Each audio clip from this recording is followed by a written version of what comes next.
Hey everyone. Hopefully you guys can make it over here to this video. There were technical difficulties with it earlier, and of course it was all me. I had set it up incorrectly, got tied up, busy doing something else, and didn't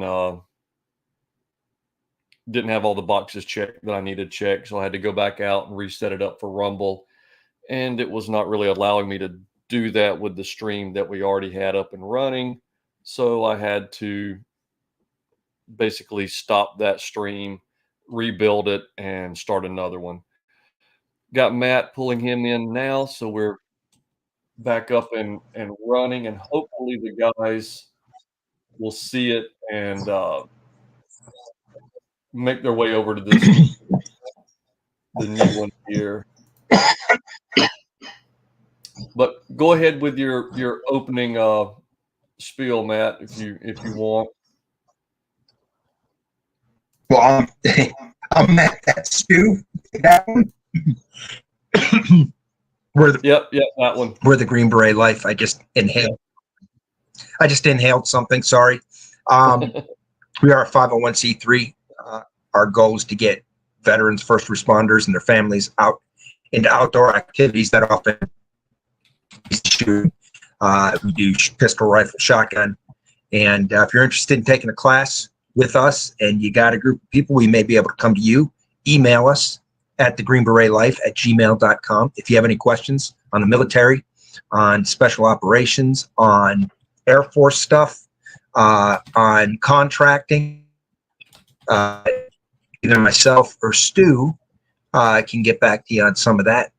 And got a big show tonight. Obviously, we had a debate last night, and there's a longshoreman strike, and there's war in the Middle East, and we have the southeastern part of the United States blown up with a weather bomb.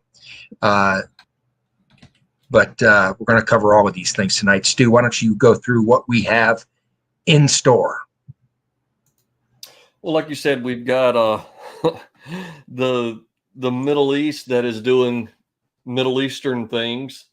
We've got Tim Walz and some of the statements he made during the debate. And I will say, all credit to him. I think both sides had a well-structured debate. I think they were both very professional in the way they presented themselves in their arguments.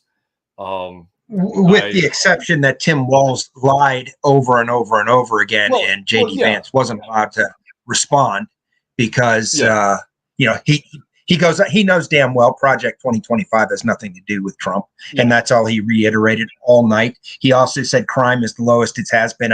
He knows that's an out lie. He's going to do his talking points. I mean, it was more, though it was. They actually said we're producing. Yeah, we're producing more oil now than we ever have in history, which is an out-and-out lie.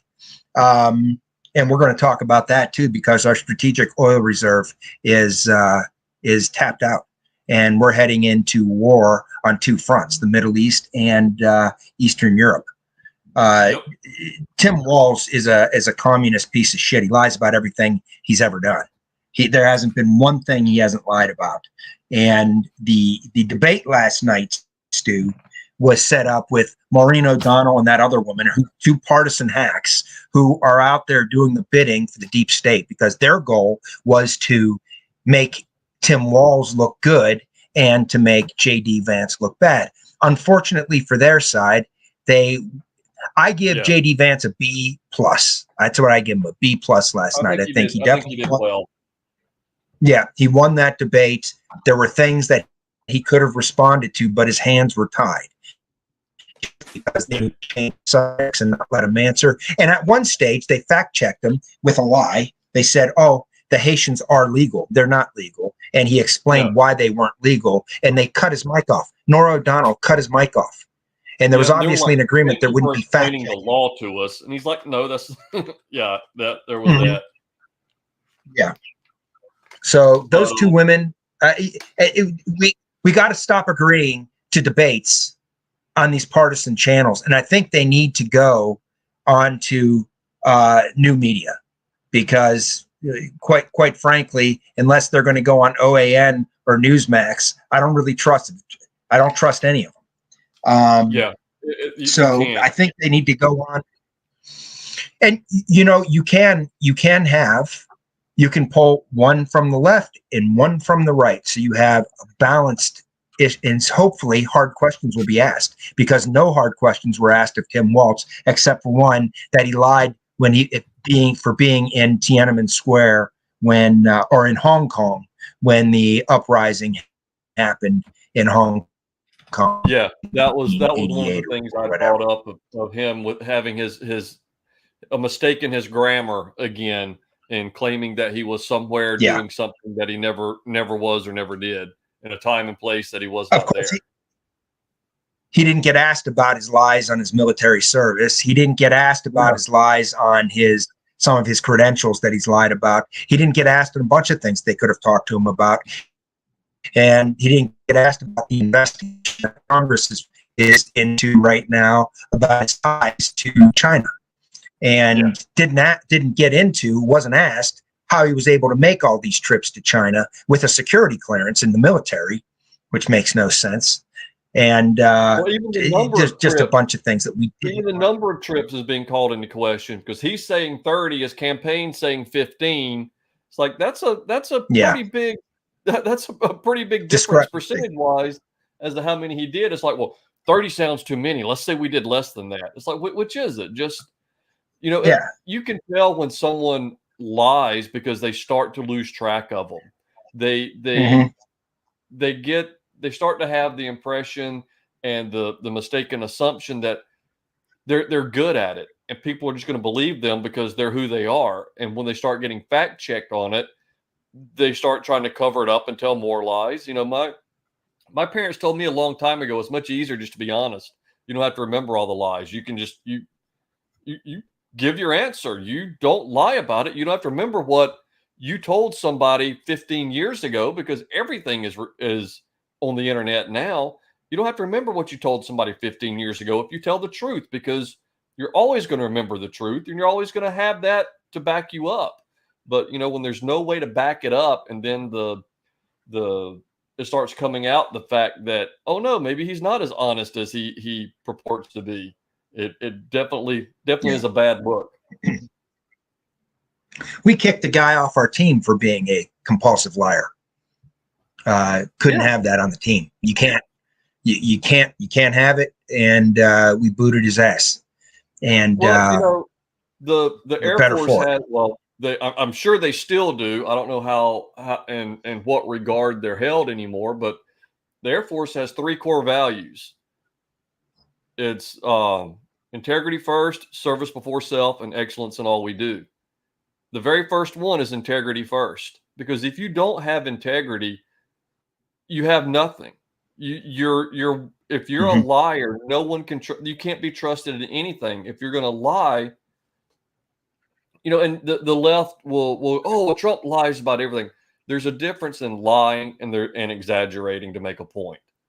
There's no malicious lie about Trump talking about we had the largest gathering whenever he's exaggerating to make a point, meaning that there's no one that's brought a crowd that big to the area that he's at. That's the point that he's making.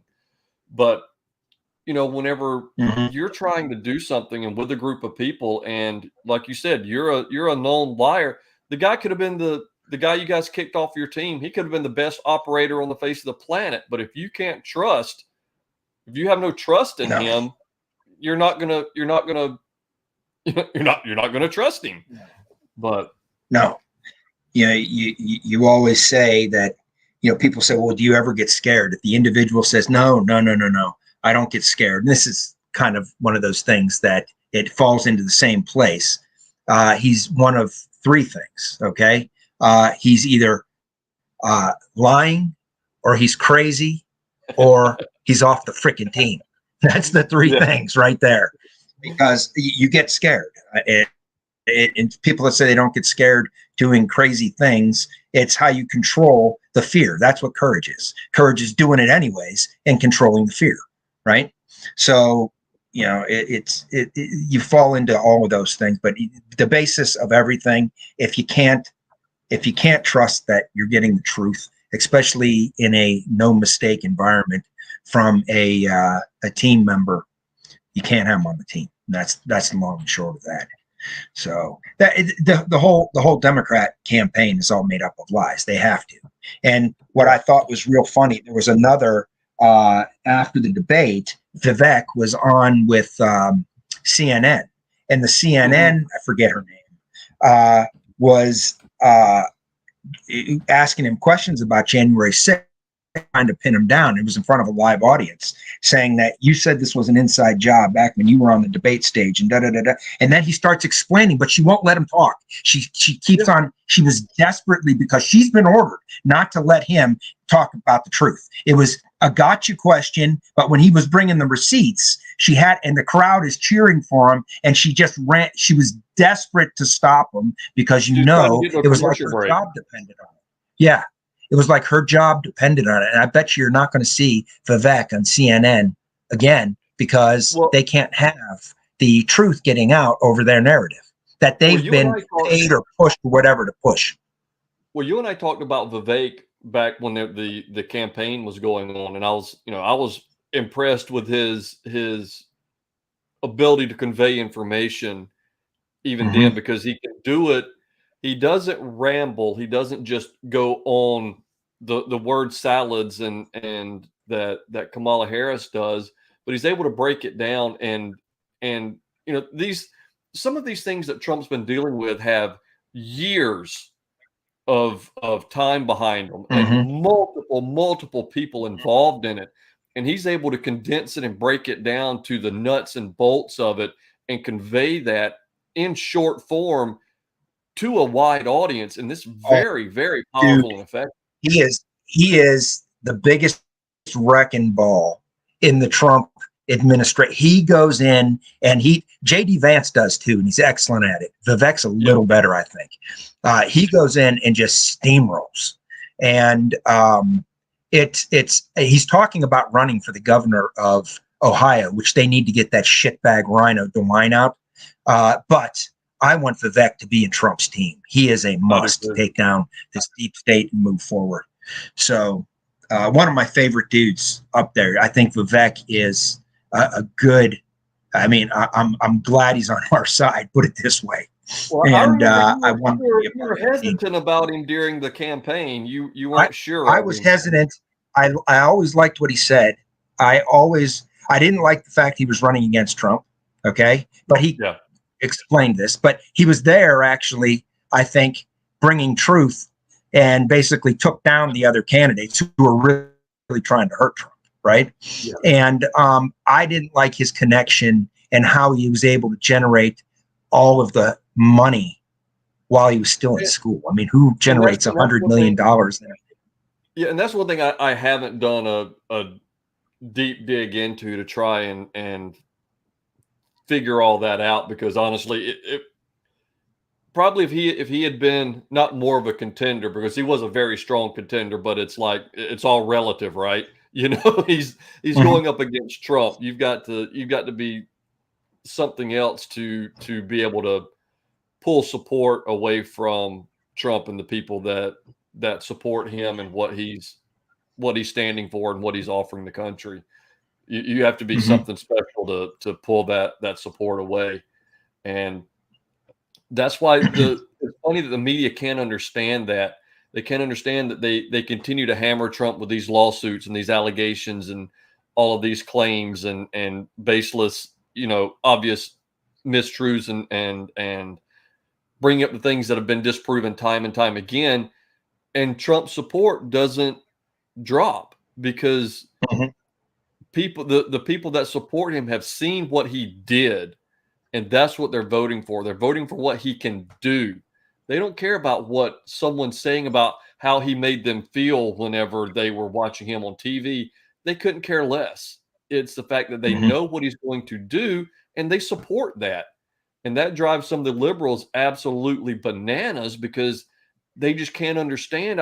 He sends out mean tweets. How can you? I don't care. I don't Yeah. care. You know, that's not like, why I'm voting why for does him. anybody care? Why does anybody care? I mean, he's a plain speaking, he's an excellent communicator. He says what he means.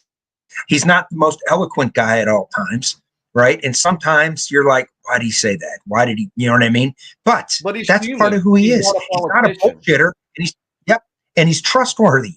And he's already proven. The guy, only president in history not take a paycheck, put it back into to the people, right? Look what he's doing down in Tennessee. We're going to get into this. Donated $20 million between 20 and 25 of his own money. He's the only one in how many decades not to start and get involved into a new conflict during his time in office? Exactly. As long as I've been alive. Yeah. And I have to tell you, my time in the military told me that I was all gung-ho about these wars, right? When they started. My time in the military told me that, holy shit, what are we doing? What are we doing? Yep. You know? I'm in the exact same boat. Same boat. So if it's not benefiting the United States, what the hell are we doing? You know, and it's none of these wars benefited the United States. None of them did. So, I mean, if you include benefiting the United States, making a small percentage of the population based out and around Washington, D.C., extremely rich off of our taxpayer dollars, you know. It did that. Yeah. So, yeah, like I said, people were like, but I thought you loved I did love being in the military. I don't regret a damn thing I did. Everything that I did, and I'm sure that you did too, were for the purest reasons. And I loved what I did in the military. I think I had the best job in the military. I loved being on a team. I loved doing that. It was a job made for me. I really felt that was my calling. And I wouldn't change that for the world. And I really want that unit to stay strong. And I hate seeing this full-on assault of the military, special operations, all of it by these radicals that are in Washington, D.C. And I got to be careful what I'm going to say here, because we're still on YouTube as far as I know. So this would be a good time to pivot. Hold on. You're talking about the military and the things that they're changing. My wife was just telling me today, she was looking at something, and I'm sure all the branches have done it, but she was mentioning specifically the Air Force. The Air Force they met their recruiting goals by changing the standards. Yeah. They now have 26% body fat for men, 34 or 36% body fat for women, tattoos on the neck, marijuana waivers,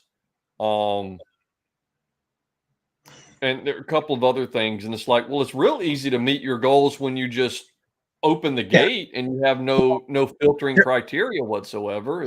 They're addressing the symptom, not the problem, right? Yeah. And the problem is they've destroyed morale and the culture of they haven't completely destroyed it, but they've gone a long way to where people don't want to freaking join. They've done the work. They're not for lack of trying. And lowering standards is not going to improve any of that, because they're ruining the specialness of the military, and especially, these special operation units that they are just straight up eliminating freaking standards, trying to get people in and trying to get women in. We've talked about this ad nauseum. They're doing this to our country across the board. You're seeing a microcosm of what they're doing in the military, in the Secret Service, and the whole debacle around these assassination attempts with Trump. You're seeing it, right? Because they've done it. They did it to the federal agencies long before they ever did it and they've controlled who they hired for those federal agencies. Well, they turned those federal agents. They turned the military, whose sole job is to go in and break other people's toys.